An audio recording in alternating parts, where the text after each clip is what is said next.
double overtime victory. It was not a well-played game. It was. It's not going in the Naismith Hall of Fame. It was the ultimate non-clutch game. Meantime, the Timberwolves, they win the opening tip, and they're going to not even possess the basketball. They're going to just let the shot clock run out, I would guess now. And it's right at the spot where Kobe Bryant passed Michael Jordan. So Andrew gets the honor of putting it down where Kobe Bryant scored those 2 free throws, Dave. And Jim, not a shot clock violation. They don't advance the ball, so an 8-second violation. Exactly. So teams doing an homage to Kobe in both ways with the 8-second violation as well as the 24-second violation, and now the Kings will return the favor and let the shot clock run out in 24 seconds as the crowd applauding the gesture by both teams. It's a great moment, great tribute. And again, putting it back down where Kobe passed MJ on that. On you because they don't have Rose, and Rose is a big part of their offense. So keep Jackson under control. Kobe Bryant wore number 24 for his final 10 seasons. And in respect for Kobe Bryant, Cavaliers will run off the 24-second clock to open this game. Yeah, it's a great tribute. A lot of teams are doing this. The Kobe chants now cascade down here upon the hardwood at Little Caesars Arena. Kobe Bryant, before he wore number 24 for his final 10 seasons, wore number 8 for his first 10 seasons in the NBA. And once again, in tribute, the Pistons will now be guilty of an 8-second backcourt violation.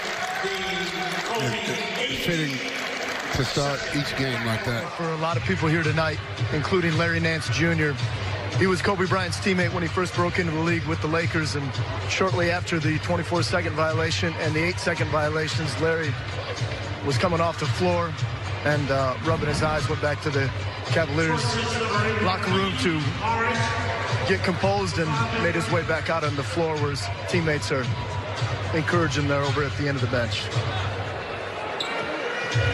And there's some footage of There they are. Larry and his former teammate. Tough night, George. Everybody's got to play through it. The league decided to take the pressure off in Los Angeles. San Antonio losing today as well. There's a lot of teams, 4 teams or so, maybe 5, in the mix for that 8th seed. Blazers right now win the tip. They'll take it into front court. The crowd is rising to the feet. Damian Lillard is going to dribble, and the 24-second shot clock is going to wear out Lamar as they tribute Kobe Bryant's 24. Started off his career wearing the number 8, which was a combination of numbers that he wore at the ABCD Adidas camp, and started off at 8 and then switched to 24 in 06-07, and now the Pacers get it back on that violation, and they will hold for 8 seconds. First of all, on a very emotional day for you, Trey, give us some of your thoughts coming out here on the court. Congratulations on the win. Man, today was a tough day to play basketball. I mean, my condolences go out to Vanessa and the Bryant family. It's a tough day to play. I just want to go out and play for him. For this game ourselves, back on January 10th, we had a tough day up in Washington, D.C., a game you guys thought you should have won. So how much was that on your mind as we go and have a 47-point second quarter? That's the biggest quarter the Hawks have had in 23 years, man. Yeah, no, that's cool. That's all those numbers and stuff is cool. What we did up there wasn't. I mean, we felt like we should have got a win, but man, we didn't play. We didn't have a lot on our mind besides Kobe. And Gigi and everybody in the accident, we just wanted to go out and play hard, had that Mamba mentality, and go out and play hard. That's all that was on our mind. And obviously, being close to the family, and this is such a tough situation for the entire sports world. It's a global story, but I know for you personally, because you guys had such a great personal relationship. Yeah, we were starting to build a really good relationship. I mean, I talked to him a couple of times. I mean, he's only been to 3 games this year, and 2 of them were ours. His daughter was a big fan of mine, man. This is a crazy day to play basketball. Man, I don't have a lot. From Houston. Well, they jump. This might be the smallest starting lineup that's ever started in a ball game. Now what will happen here, as we saw yesterday, Matt, Donovan's just going to stand at midcourt. And in Kobe's honor, he wore 24, he wore 8, and they will take a 24-second shot clock violation. And look at the emotion, the response of this home crowd.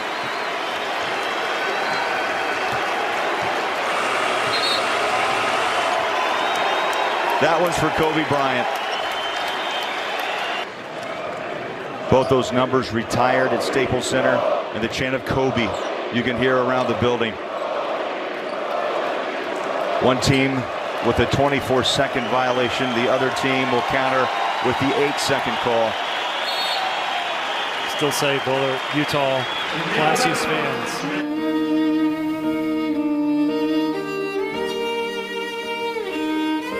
Move forward to when we had a conversation in New Jersey after the game.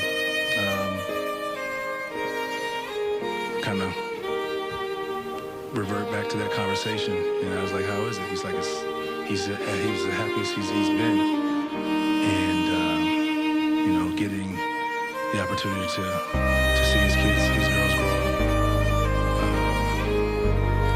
seeing, I mean, helping his daughter figure out the game and understanding how he understood it, and you can see that in her game at a young age.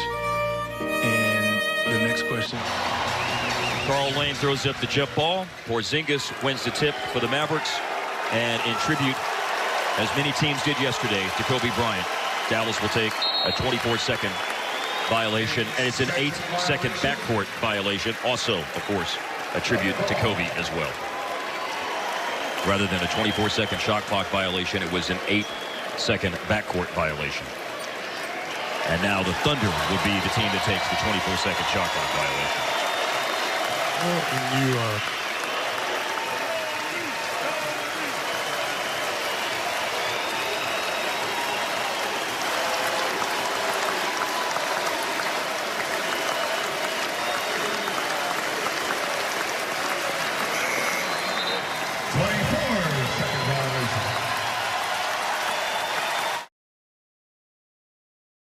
Longtime friend of Kobe, T-Mac. I appreciate you joining us from your home in Houston, Texas, and just hearing Kobe's voice like that, razzing you back and forth the way you guys always did. What's going through your mind? I'm devastated. Just like everybody else. I mean, I think I'm the one person that has a connection that nobody else has with Kobe. And I used to stay at his house with Pam, Joe, Shea, Sharif, and, you know, I just remember us just, the minute I walked through those doors, like it was just an instant bond, and, you know, the stories that I could tell, being in there, him watching karate flicks and watching Michael Jordan home videos, and he would watch a certain part, pause and rewind the tape, and I was like, you know, what the hell are you doing? And it, you know, that was just him. He was practicing on some of the things that Michael was doing. He was emulating that, and this sounds crazy, but Kobe spoke this. He spoke this. He used to say all the time, "I want to die young." And really? I thought he was he used to say, "I want to die young. I want to be immortalized, and, you know, I want to have my career be better than Michael Jordan, and I want to die young." And I just thought he was just so crazy for saying that. And when I got the news yesterday, I had a dance with my daughter yesterday at my wife's event, and they came and told me the news, and I just couldn't believe it, just like everybody else. But it's Forte, Tyler Ford, J.B. DeRosa, and each team, as every team has done since the tragic death of Kobe Bryant, each team will take a 24-second violation to begin the game.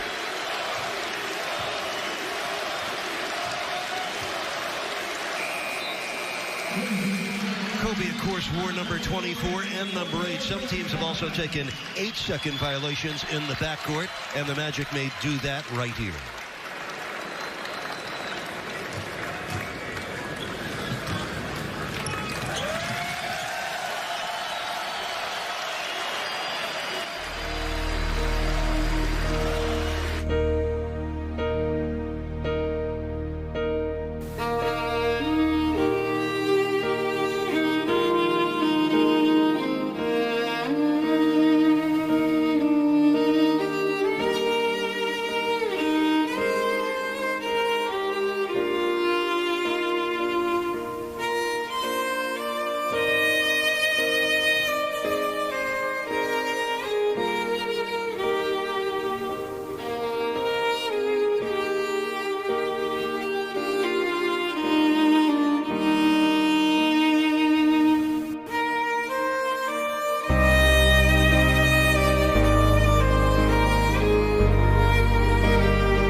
everyone tonight coming into this game.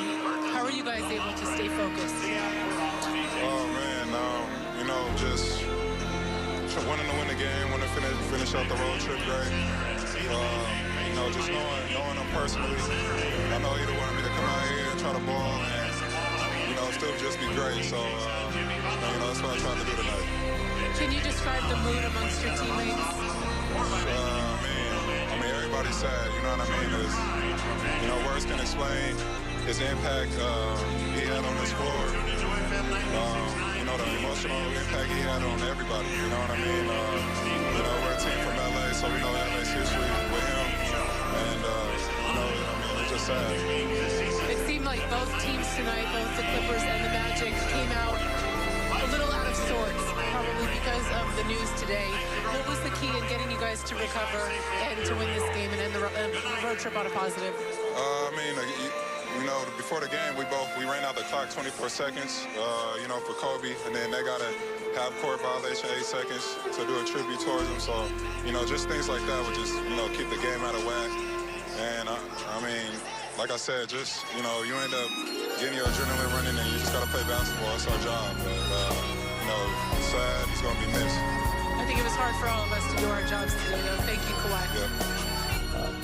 We're staying on behalf of the network.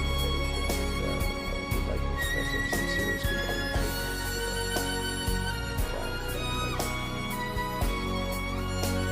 Everybody affected by the tragedy.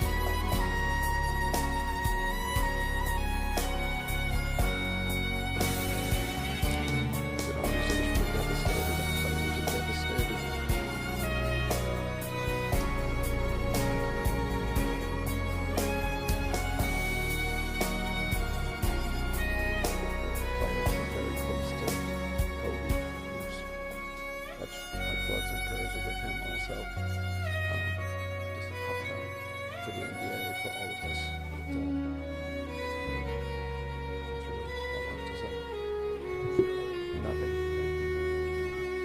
You got to imagine, you know, how hard it is to do your job at that point, right?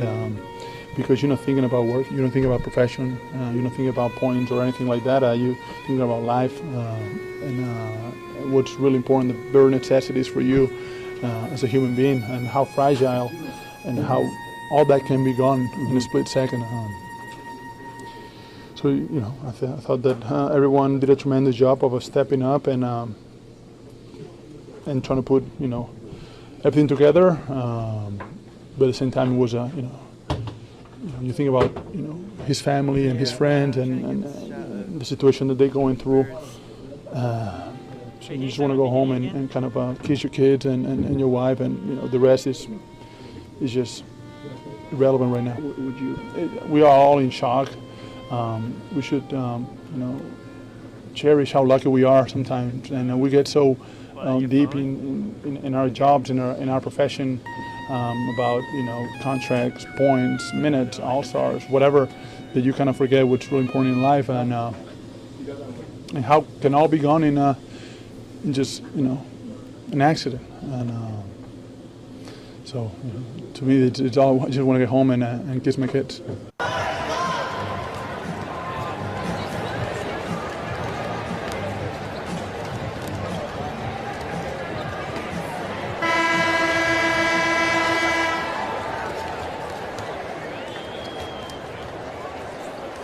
It looked like he was the happiest he's ever been after basketball.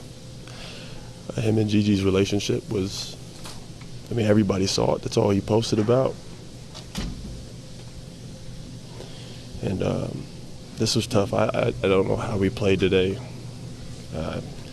I would start thinking about the game, and then it would just snap back into my mind. We have to play tomorrow, and I'm sure Utah will do a tribute, and this pain's not going to go away anytime soon. You don't even have to be a basketball fan to feel this.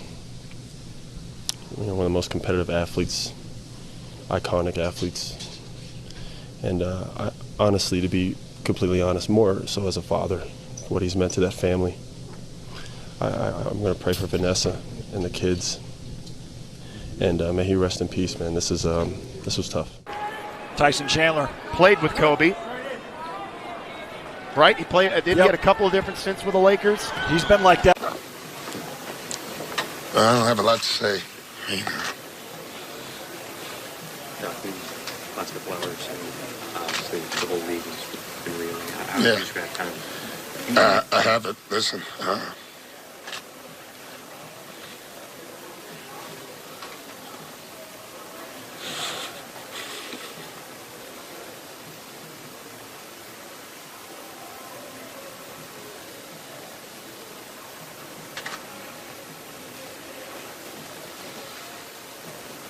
How feels Kobe to play a game right now?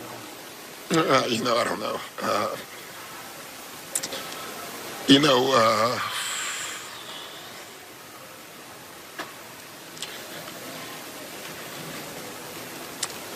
I just don't have a lot to say. The news is just devastating to everybody who knew him, who known him a long time. And, you know, he means a lot to me, obviously. You know, he was such a great opponent, you know. It's what you want in sports. He had that DNA that very few athletes can ever have. You know, the Tiger Woods and the Michael Jordans, you know. It's funny, I was getting to know him more since he retired, you know. Yeah, this is a tough one. I don't. Prime. Obviously, try to make sense of what has happened. Tim Duncan, who had so many great battles with your Lakers, Brian, in the playoffs. Becky Hammond, Greg Popovich. Just a tough day all around. Still waiting to bring you the LA County Sheriff's Department news conference, which was scheduled for about a half hour ago in Calabasas, as you look at Sean Elliott.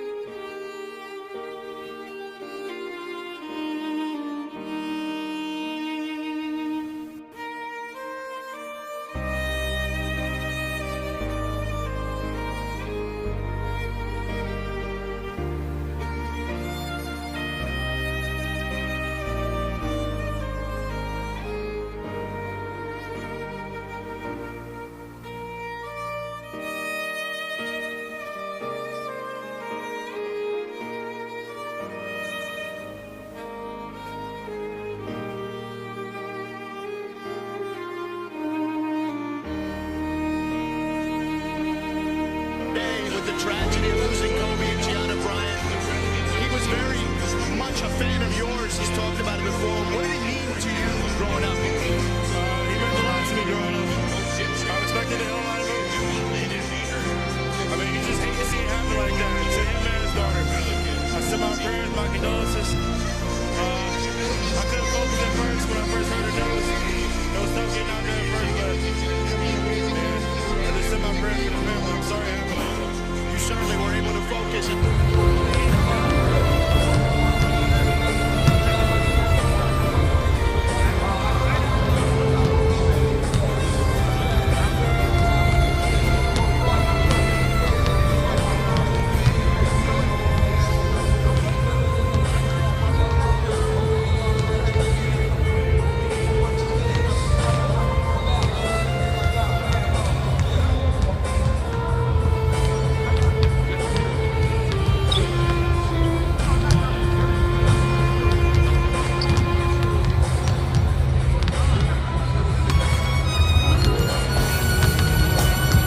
I've learned basketball-wise from Kobe, what he meant to the game, the inspiration that he brought to the world.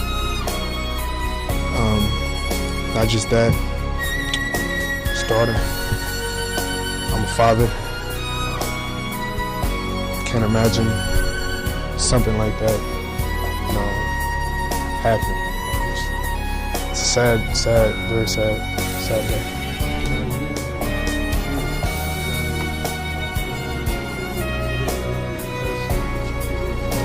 Everything. Everything I learned came from Kobe.